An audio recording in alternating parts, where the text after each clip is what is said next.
boom to the upside, you can get out and save the money to trade another day.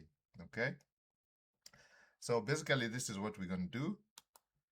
We're going to be looking for 350 daily to get this from 3,000 to 10K. That's basically what you need in 30 days. If you're trading for 30 days continuously, you're looking for about 35 points, okay?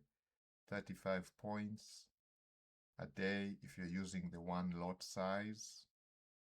35 points a day, one lot size, that is going to get you to 350, okay? So depending on your lot size, so if you're using a 0.1, you're going to need more. You're going to need 350 points. If you're using